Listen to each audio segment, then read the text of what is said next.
I've lived alone for almost 10 years in a big old Victorian house in Savannah with wide front porches and creaky stairs that sing at night. You get to know the language of your home when you've been in it long enough. Every groan of the floorboards, every sigh of the wind through the shutters. That's why I knew, before I even opened my eyes, that someone was in my bedroom that night.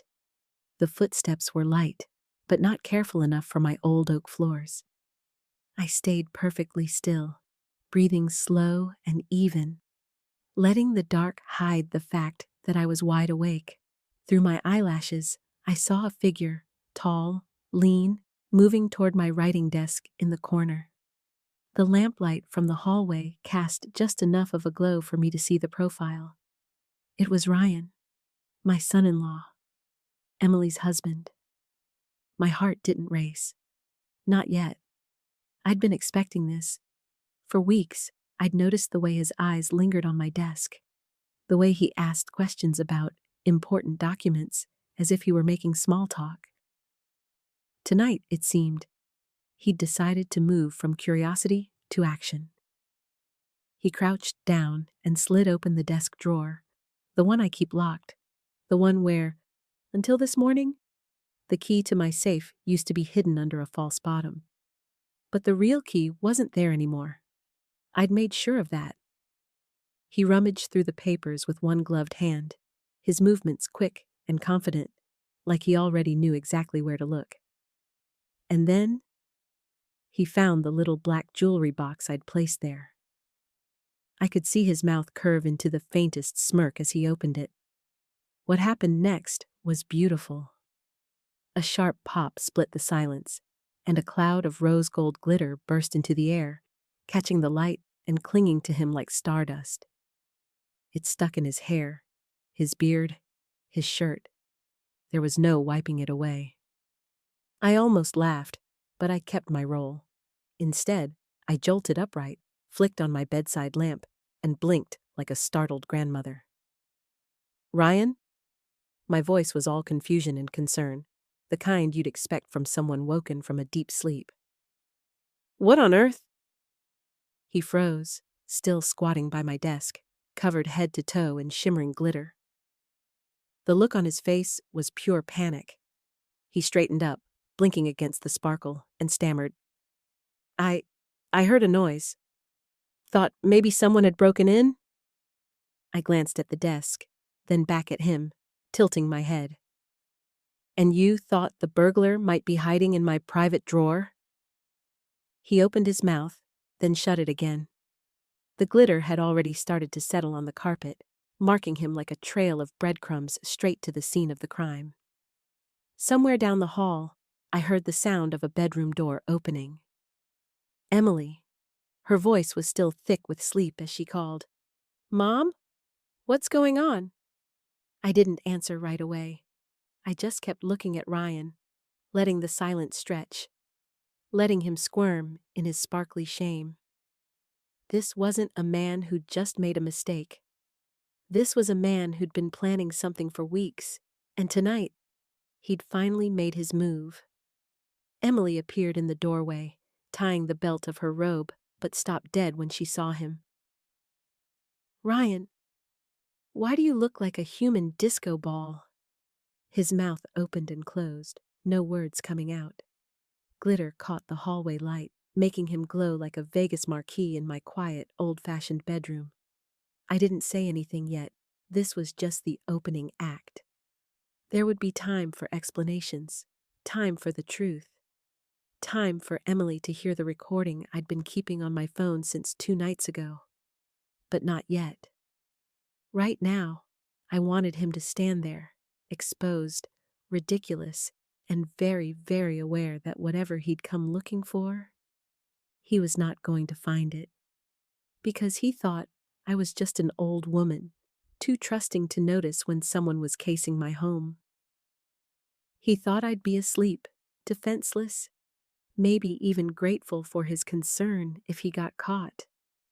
What Ryan didn't know, what he couldn't possibly imagine, was that I'd been waiting for this moment, and the night was only just beginning. The thing about living alone for as long as I have is you get used to the quiet. You notice every new sound, every out-of-place detail. And sometimes, it's not the sounds you hear. It's the way people speak that tells you something's off. The first time I felt it was that Sunday dinner. Emily had insisted on making my favorite, baked chicken with rosemary and lemon, mashed sweet potatoes, and a green bean casserole the way my mama used to make it. She and Ryan had been staying with me for 2 weeks by then, and for the most part, we'd found a rhythm. I gave them the upstairs guest room, and I kept to my usual habits. Up at 6, coffee on the porch, errands before noon. Ryan, well, he was polite enough, charming even if you didn't look too closely.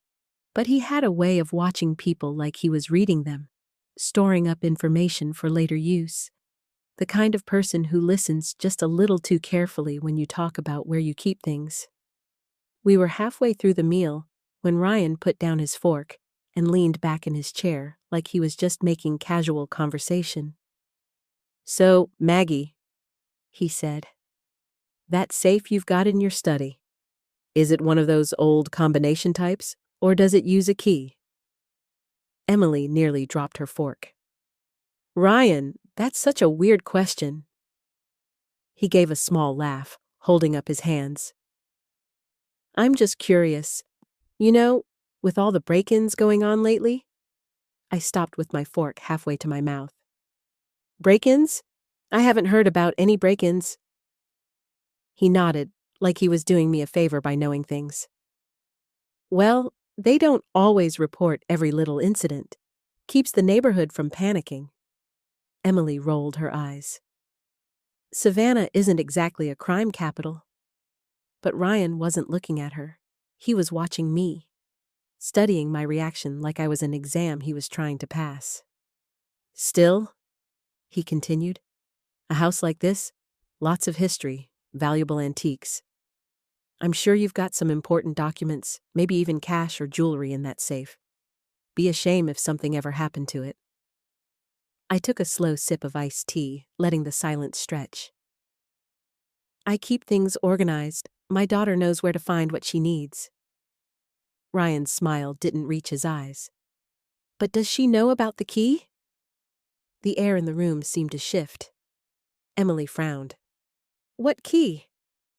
Ryan glanced at her, then back at me, and for just a second, just a flicker, I saw something cold in his expression before he smoothed it over with that easy charm. "Oh, I was looking for aspirin last week when I had that migraine. Opened the wrong drawer in your desk before I found the bathroom cabinet. Didn't mean anything by it." Emily nodded, sympathetic. "I remember that headache.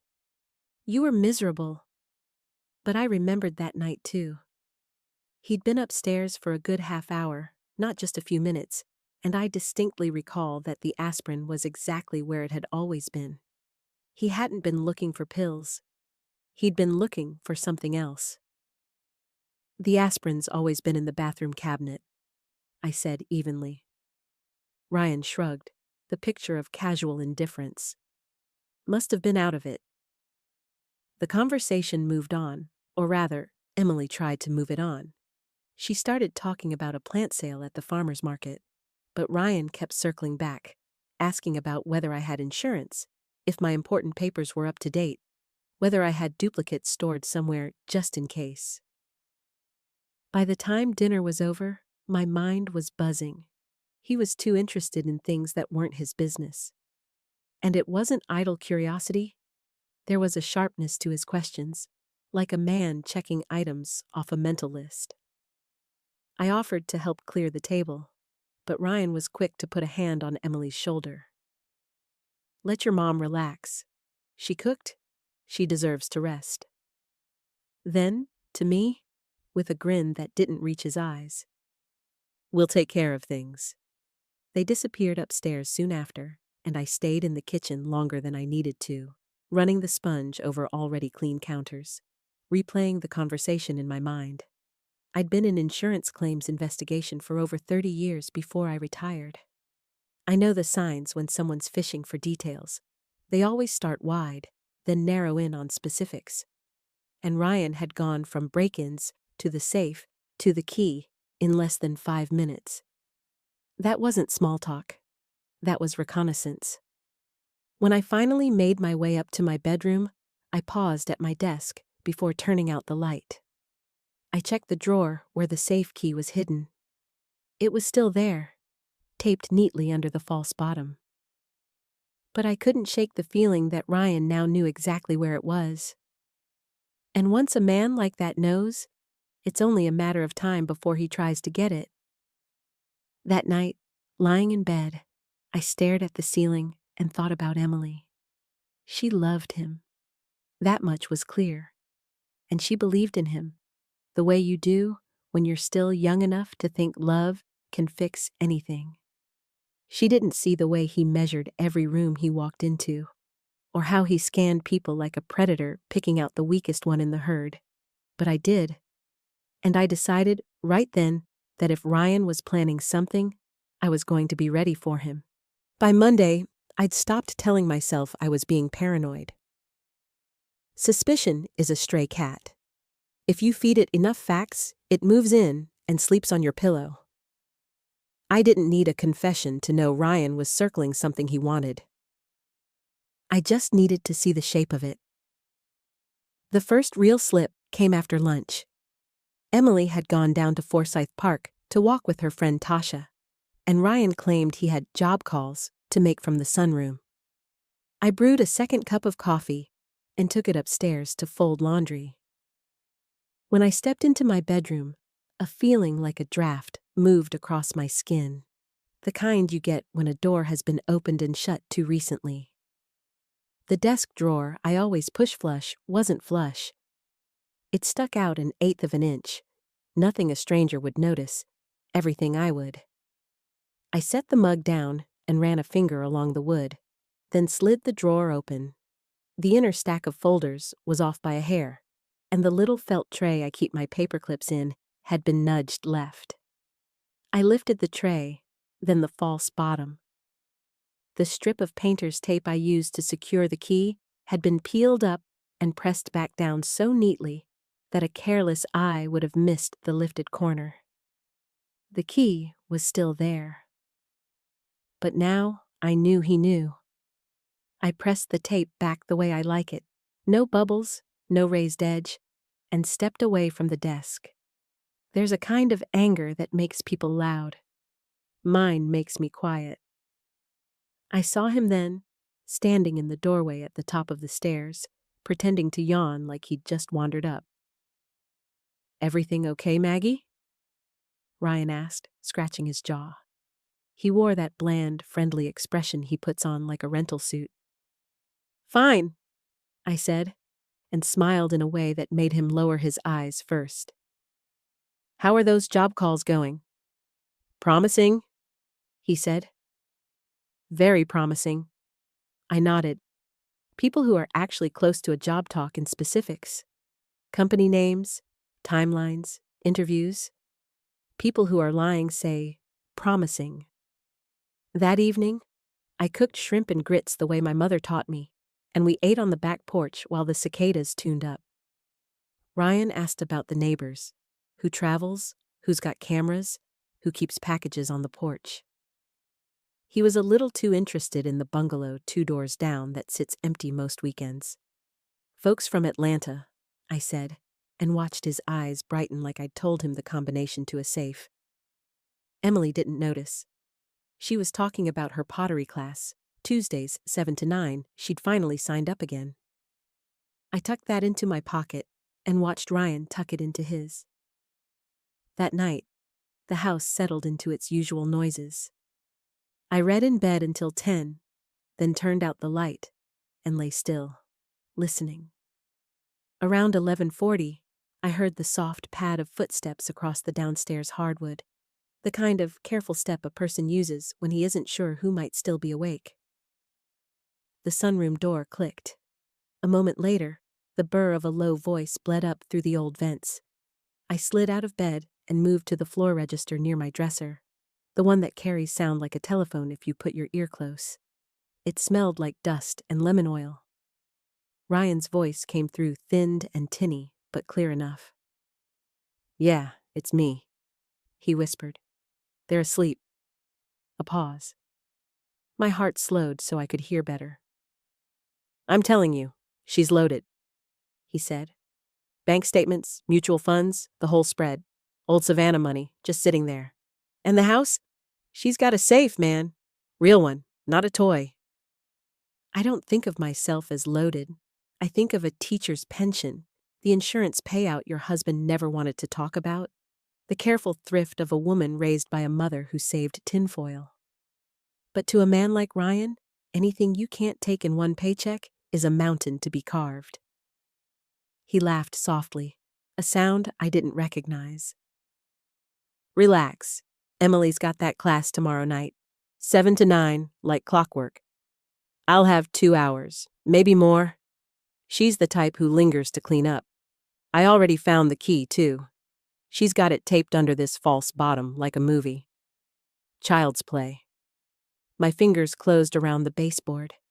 You can learn something vital about a man by the way he talks when he thinks you're not listening. Ryan sounded like a person rehearsing success. Another pause. Then, lower, tighter. "No, I can't wait. You think Marty's going to forget? I'm not trying to meet those guys. 40-somethings due by Friday. I either pay or I bleed. This is the play." 40-something. Later, I'd learn the exact number, but the scale was enough. Gambling debt has a particular smell. Cologne to cover cheap whiskey, breath mints over old fear. I've met it across desks and living rooms, in the hollow of young men's cheeks, the restlessness of middle-aged fingers. It always thinks it's special. It always ends the same. I pressed my phone to wake it, thumbed open the voice memos, and hit record.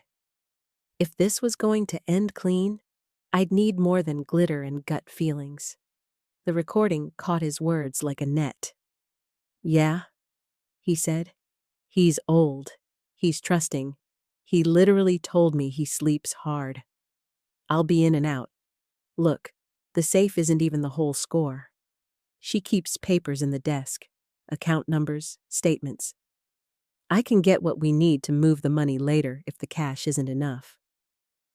The desk, the safe, the plan. I felt a strange calm settle over me, the kind I used to get right before a deposition when I knew the file better than the lawyer sitting across the table. Ryan was mapping his crime aloud, brick by brick. He went quiet, listening to the other side. Then, that laugh again. "Relax. She thinks I'm a Boy Scout. Emily will back me if anything seems off. People our age think old folks misplace things anyway. We'll be gone by Thursday. I'll tell her I got a job offer out of state. Urgent start. She'll follow." I stopped the recording and slid the phone under my pillow, suddenly aware of my own breathing. In the hallway, a floorboard creaked. Ryan walked by my slightly open door and paused. I counted 7 slow heartbeats before he moved on. The guest room door clicked shut. The house went quiet.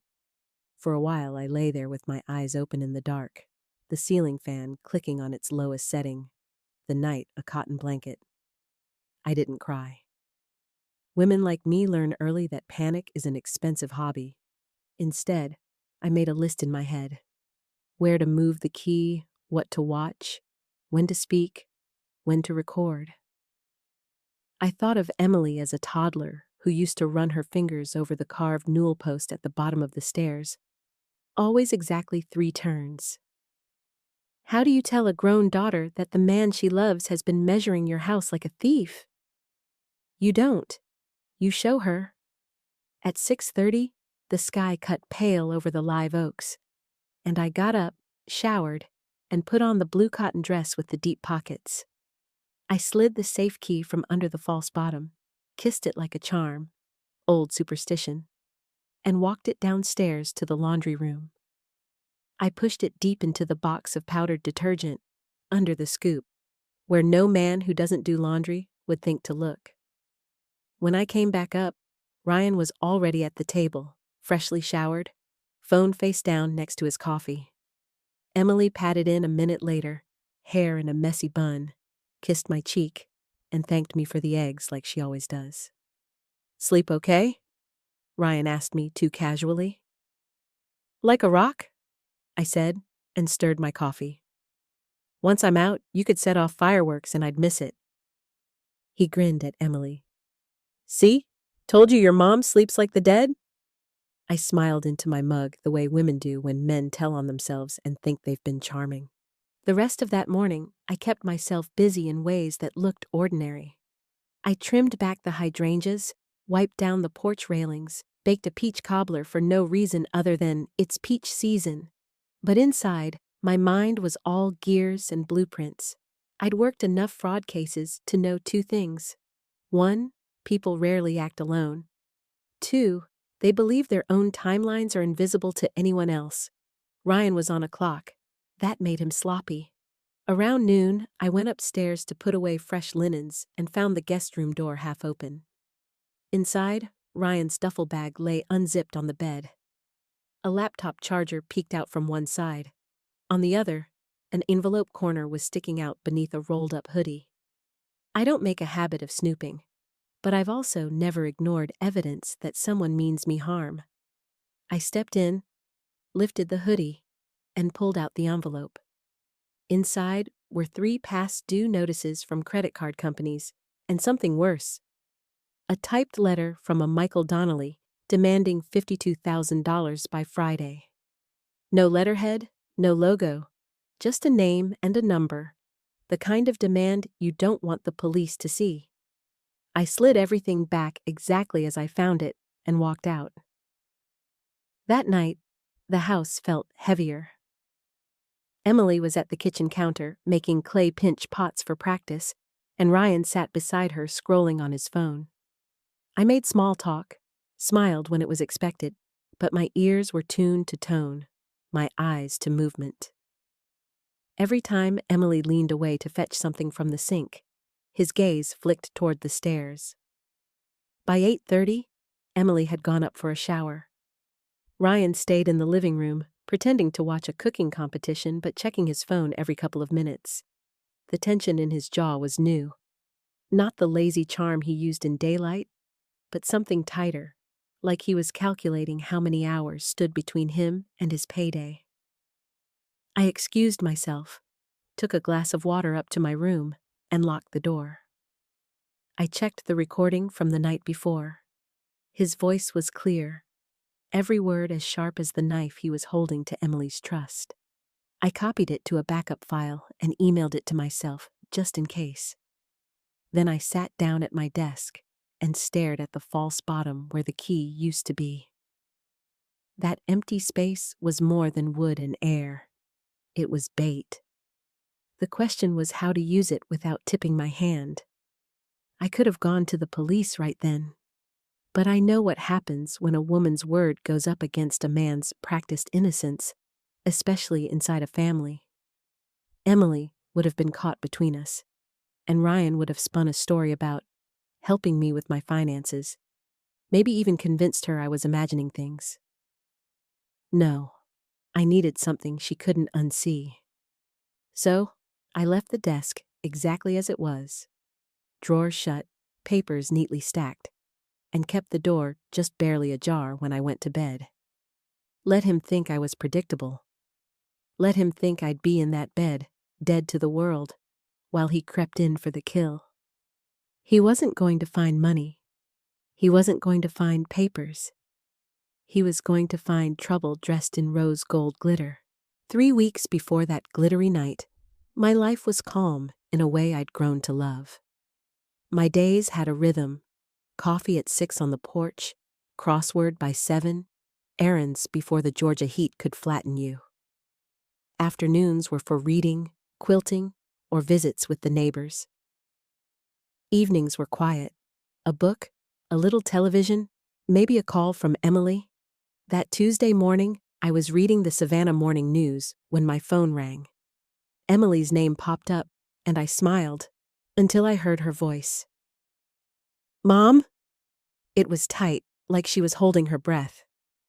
"Sweetheart, what's wrong?" "It's Ryan. He lost his job last month." The pause that followed was heavier than the words. "We've been trying to manage, but we're 3 months behind on rent." I straightened in my chair. 3 months? Emily, why didn't you tell me sooner? I thought he'd find something quickly. He said he had leads, but nothing's come through and… Her voice wobbled. "Mom, our landlord's about to start eviction paperwork. I hate to even ask, but could we maybe stay with you for a while? Just until Ryan gets back on his feet?" The truth is, she didn't have to ask twice. Emily's my only child, and I'd have done anything to help her. "Of course you can stay. Pack what you need and come home. We'll figure it out." She cried then. Quiet, grateful tears that made me ache for the little girl who used to curl up next to me after nightmares.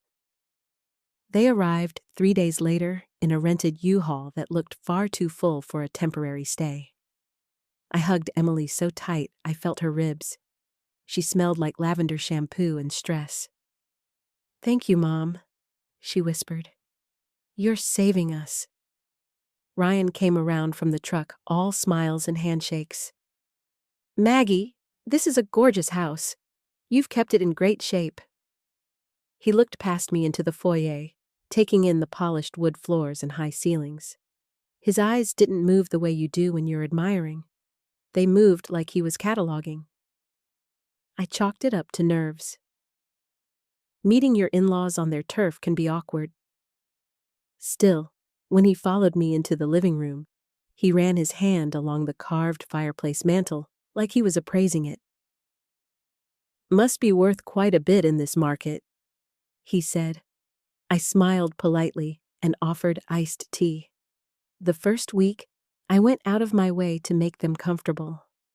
I cleared space in the guest room closet, stocked the bathroom with extra towels, even rearranged my pantry so Emily could reach her baking supplies. She slipped easily into the house's rhythm. Ryan, not so much. He asked questions, always couched in friendly curiosity, but aimed at the wrong places. "Do you have a neighborhood watch? Who's usually home during the day? Do you ever keep cash in the house, just in case? Where's the safest place to park if you're leaving your car overnight?" I gave vague answers and changed the subject. One morning, in that first week, Ryan offered to drive me to the bank. "Save you the trouble," he said. "I've got to run some errands near there anyway." I didn't see a reason to refuse, but when we got there, I noticed him lingering just behind me at the teller's window, close enough to hear the transaction. He asked casual questions afterward. "Do you keep a safe deposit box? What do you usually store in there?" And I answered with the blandest responses I could manage. I told myself I was overthinking. Maybe he was simply curious. But then the mail started coming. Thick envelopes addressed to Ryan from credit card companies and finance offices I didn't recognize. I set them aside with the rest of their post, but the names, Chase, Capital One, American Express, began to pile up in my mind. One afternoon, I overheard him on the phone in the driveway.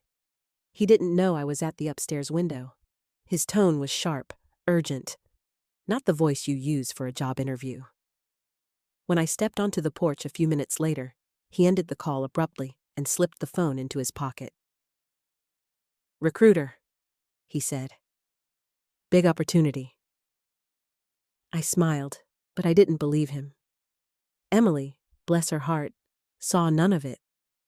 She trusted him completely. When he said he was networking, she took him at his word. When he said they were fine financially, she believed him. She had no idea that the envelopes stacking up in their room were more than harmless bills. She didn't hear the strain in his voice after those hushed calls. She didn't notice him scanning my house like a floor plan. In the second week, I started locking my bedroom door during the day. Old habit from my working years. You don't leave sensitive files lying around. If Ryan noticed, he didn't comment. But one evening, I came upstairs after folding laundry and found the door not only unlocked, but slightly open. Inside, the desk drawers were pushed back in a little crooked, as if someone had closed them too quickly. That's when the pit formed in my stomach. This wasn't idle curiosity anymore. This was a man looking for something specific. I thought of Emily's voice on the phone that morning 3 weeks ago. Tight, desperate, asking for help. I thought of how she'd hugged me when they arrived, how grateful she'd been to have a roof over their heads. She loved this man, believed in him, and here he was using that trust to get close to something that wasn't his. I didn't know exactly what he was planning then, but I knew this. I was going to find out before he made his move. By the time I'd heard Ryan's late-night phone call in the sunroom, the decision had been made for me. Calling the police right away might have been the obvious choice, but I knew better. I'd worked too many cases where the guilty man slipped away because the evidence was circumstantial. Ryan was a smooth talker, and Emily's heart was still wrapped around him. I needed something she could see, something she couldn't deny or explain away. The morning after that call, I stood in my kitchen staring into my coffee, running through scenarios. I could move the safe entirely, but that would only delay him. I could install locks, but that would tip my hand. No, I needed him to think everything was exactly where he expected it to be. Let him believe he was the predator, right up until the moment the trap snapped shut. And if the trap made a mess? Well, that was just a bonus. After breakfast, I told Emily I was heading out for errands. Ryan was in the living room scrolling through his phone, pretending not to listen, but I saw the flicker in his eyes when I mentioned I'd be gone for a while. He thought he was adding another detail to his mental map of my routines. My first stop wasn't the grocery store like I said. It was Carter's Crafts, a little shop 2 streets over from the riverfront. The owner, Miss Patty, greeted me from behind a counter cluttered with jars of beads and buttons. "Looking for anything special, Maggie?" "Something that sticks," I said. "Glitter. The finer, the better." She laughed. "You planning a wedding or a war?" "Maybe a little of both." I bought 2 large tubs of ultra-fine rose gold glitter, the kind that clings to skin, fabric, and dignity for days. From there, I drove to Dalton's Electronics. I told the young man behind the counter that I needed a small, wireless night vision camera. "I want something I can watch from my phone," I said, "and it has to be easy to hide." He showed me a model no bigger than a deck of cards, with a magnetic base and motion detection. Perfect. I paid cash and slipped it into my tote. My last stop was home, not to unload groceries, but to visit the basement workshop my late husband had loved. It still smelled faintly of sawdust and oil. I pulled an old spring-loaded trinket box from a shelf.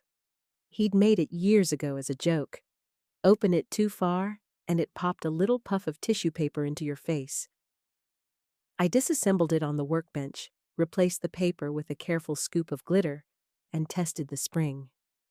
The effect was satisfying. A tiny explosion of sparkling dust that hung in the air like smoke. I set about modifying it for my purposes. Instead of being triggered by the lid alone, I attached a fine thread to the interior so that anyone reaching deep enough into the drawer would pull it. I adjusted the tension until it would withstand a casual bump but fire the moment someone reached with intent.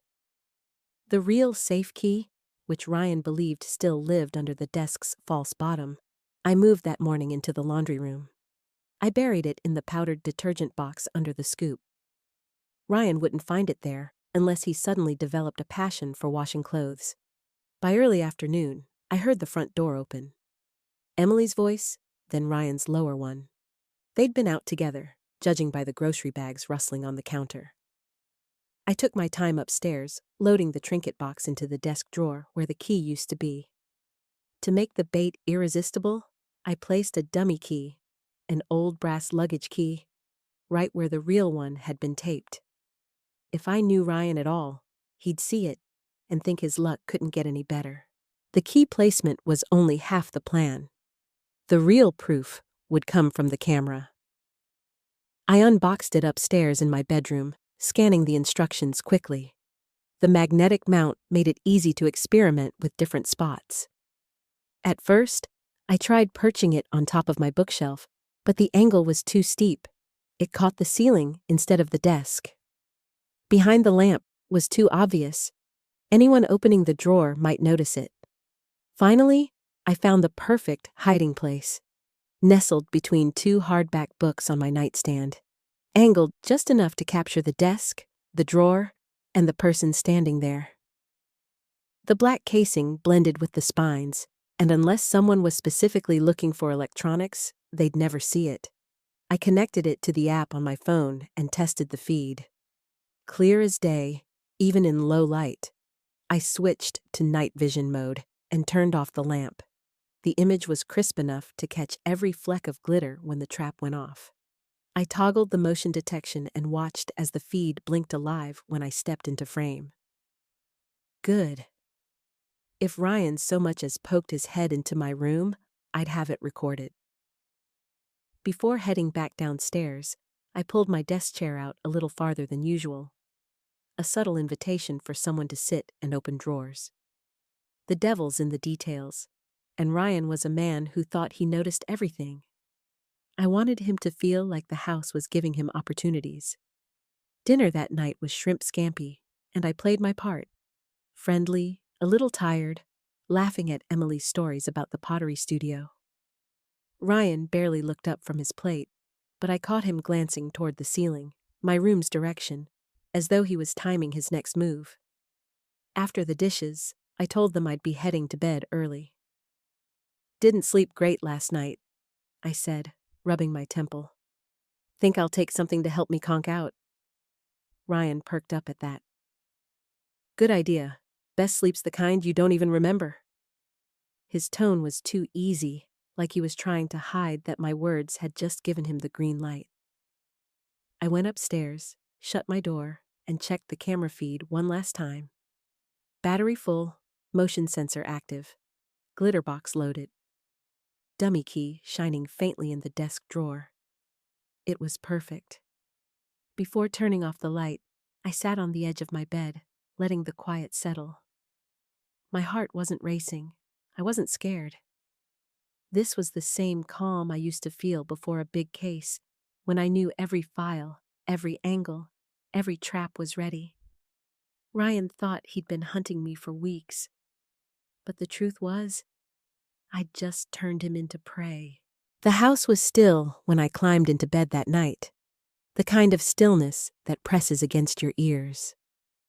From the guest room down the hall came the muffled hum of the television, some late-night cooking show Emily liked to fall asleep to. I lay on my side, phone in hand, watching the live feed from the tiny camera on my nightstand. At 9:42 p.m., Emily's footsteps went upstairs, light and quick. I heard her bedroom door close. Ryan's shadow stayed downstairs. He was biding his time, the way a raccoon waits for the porch light to go out. I made a show of rustling under the covers in case he passed my door, but I didn't close my eyes. My breathing stayed slow and steady, the kind you practice when you need to sell the illusion of sleep.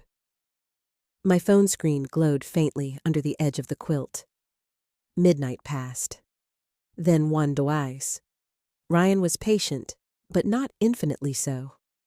At 2:36, the feed flickered as the motion sensor caught something, a shadow moving across the doorway. The door eased open, just enough to let him slip in. Even in the grainy night vision, I could see his head turn toward me on the bed. He stood there for a long moment, checking for signs of movement. Satisfied, he padded toward the desk. In the black and white image on my phone, He moved with the confidence of someone who'd rehearsed. He went straight for the second drawer, the one with the false bottom. He pulled it open, saw the glint of brass, and leaned closer. His gloved hand reached in. The glitter cannon went off with a sharp pop, loud enough to make me jump, even though I was expecting it. A shimmering cloud of rose gold exploded into the air, catching in his hair, his beard, the folds of his sweatshirt. He staggered back, coughing, waving a hand in front of his face like he'd just stepped into a sandstorm made of sequins. That was my cue. I sat up quickly, flicking on the lamp. "Ryan?" My voice was half sharp, half sleepy, the perfect mix of indignation and confusion. "What on earth are you doing in my room?" He blinked at me, face shining under the glitter like a guilty ornament. I heard a noise. Thought maybe someone, broke in." I glanced from him to the open drawer. "And you decided to look for the burglar in my desk?" He stammered something about checking on me, but every move he made sent another cascade of glitter to the carpet. Down the hall, Emily's door opened. "Mom, are you okay?" she called, her voice groggy. I didn't answer yet.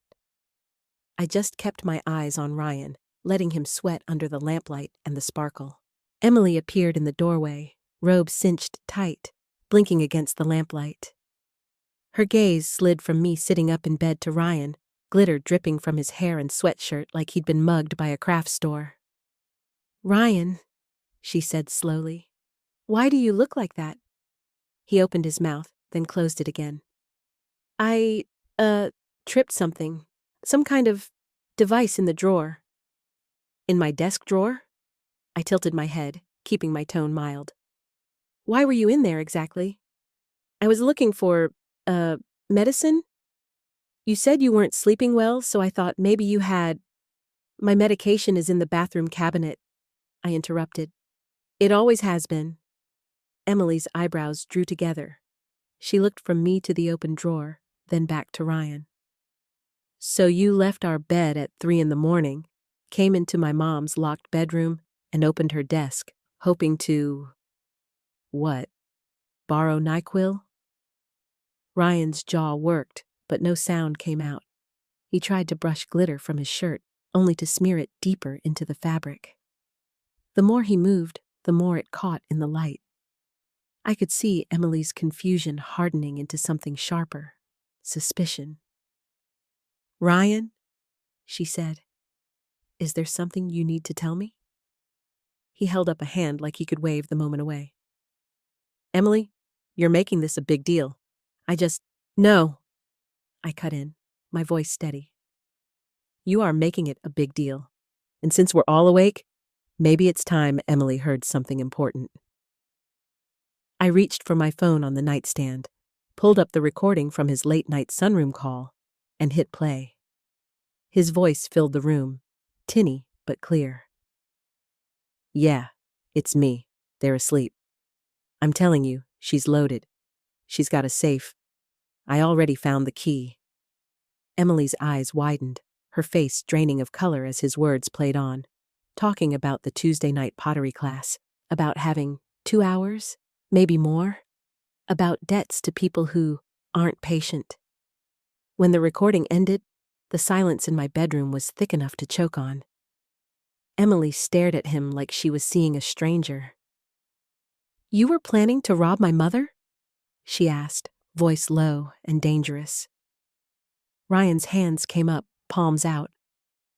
"Emily, it's exactly what it sounds like," she snapped. "And you dragged me into it as your cover?" She didn't raise her voice, but the steel in it was louder than any shout. "Get your things. Get out. Now." Ryan looked between us, glitter still falling from his sleeves, and knew he'd lost. He muttered something under his breath, but he left. The sound of the guest room door slamming and drawers yanked open echoed down the hall. Minutes later, the front door closed behind him. Emily sat on the edge of my bed, her hands trembling in her lap. "Mom, I didn't see it. I'm so sorry. I put my arm around her shoulders. Sweetheart, you couldn't have known. But now you do. Emily didn't move for a long time after the front door shut. The only sound was the hum of the ceiling fan and the faint hiss of glitter settling into my carpet. When she finally looked up at me, her eyes were wet but steady. How long have you known? She asked. Since the night before last, I said. I overheard that phone call. I knew I had to catch him in a way you couldn't unsee. She gave a sharp, bitter laugh. Well, you sure managed that. He looked like a human piñata. Her smile faltered. I can't believe it. I thought he loved me. I squeezed her hand. I think he loved what you could do for him. That's not the same thing. We sat in silence for a moment before we both heard it, the low rumble of his voice downstairs. My spine stiffened. He's still here. Emily's eyes flashed. She stood and marched to the landing, her voice ringing down the staircase. Ryan, what are you doing? From the foyer, he looked up at us, a duffel bag over one shoulder, another clutched in his hand. Glitter still clung to him, catching in the light from the hall lamp. I'm getting my stuff, he said flatly. That's all you're getting, Emily shot back. You're not taking anything from this house that you didn't bring in? His jaw tightened. Half of everything we have is mine. Emily came down 2 steps, her voice like ice. Half of our debt is yours, and that's all you're leaving with. He smirked, but it was a hollow thing. You're going to regret this. No, I said from behind her. She's going to heal from this, and so am I. He shifted his glare to me. You turned her against me? I kept my voice calm. No, Ryan. You did that yourself when you decided to rob me instead of asking for help. Emily's chin lifted. Leave the keys on the counter. For a moment, I thought he might refuse, but then, with a muttered curse, he dropped them on the table by the door. The metallic clink was sharper than it should have been, like punctuation at the end of something ugly. He opened the door, then turned back. You think you've won, Maggie? But you... Emily cut him off. Go. He went. The door shut behind him with a finality that echoed through the house. Emily locked it, slid the deadbolt home, and stood there with her hands braced against the wood, her shoulders rising and falling. I feel like I can't breathe, she said quietly. You can, I told her. It's just the air's a little cleaner now. Emily stayed there at the door for a long moment, fingers still pressed to the lock like she was making sure it held. When she turned back toward me, her eyes looked older, wiser, but also like they'd been dragged through glass. I keep thinking about all the times I defended him, she said. To you, to my friends, even to myself. Every little red flag. I just folded them into excuses. That's what trust does, I said gently. It makes you blind to the things you don't want to see. Her lip trembled, but she nodded. I thought we were partners, Mom. Turns out I was just cover. You were more than cover, I corrected. You were bait he didn't deserve. We went into the kitchen because it felt better to be in a room with light. Emily leaned against the counter, arms folded, staring down at the floor. You know, when we first moved in, I thought he was just stressed from losing the job. I never imagined... She trailed off, shaking her head. I guess that's the point, huh? You don't imagine it. Not with someone you love. I set the kettle on the stove, because sometimes you need the promise of tea more than the tea itself. The ritual grounded us, the soft clink of mugs, the gentle whistle of steam. You're not the first woman to be lied to by someone she trusted, I said. And you won't be the last, but you get to decide if you're going to stay lied to. Her eyes met mine. I'm not, I can't. We sat at the table, hands wrapped around hot mugs, letting the heat do what it could. Emily took a long breath. So what happens now? Divorce? That's your call, I said. But if you ask me, you already made that decision tonight. She let out a humorless laugh. Guess I should thank you for the glitter. You can thank me when it's not stuck in the grout 2 months from now. That got a real laugh, small but genuine, and it loosened something in the air. We talked logistics, what to do about his things, how to handle the inevitable text messages and calls. Emily decided she'd block his number for now, leave communication to a lawyer later. I offered to box up his belongings and leave them with a neighbor so he wouldn't have a reason to come back. By the time we finished our tea, the tightness in her shoulders had eased a fraction. She stood and hugged me hard, holding on longer than she had when she first arrived 3 weeks ago. I'm sorry I brought him here, she said into my shoulder. You brought yourself here, I said. And that's the part I'm grateful for. Upstairs, I watched from the hallway as she went into the guest room and began pulling his things into a pile. There was no hesitation in her movements now, no pause to consider. Whatever spell he'd had over her was broken. When I finally turned in for the night, the house felt different, lighter somehow, though the mess of glitter in my carpet said otherwise. I left it there. Some messes are worth keeping for a while, if only to remind you of what you survived. 3 months later, the glitter was mostly gone from the carpet, though every so often a speck would catch the light when I walked past the desk. I didn't mind.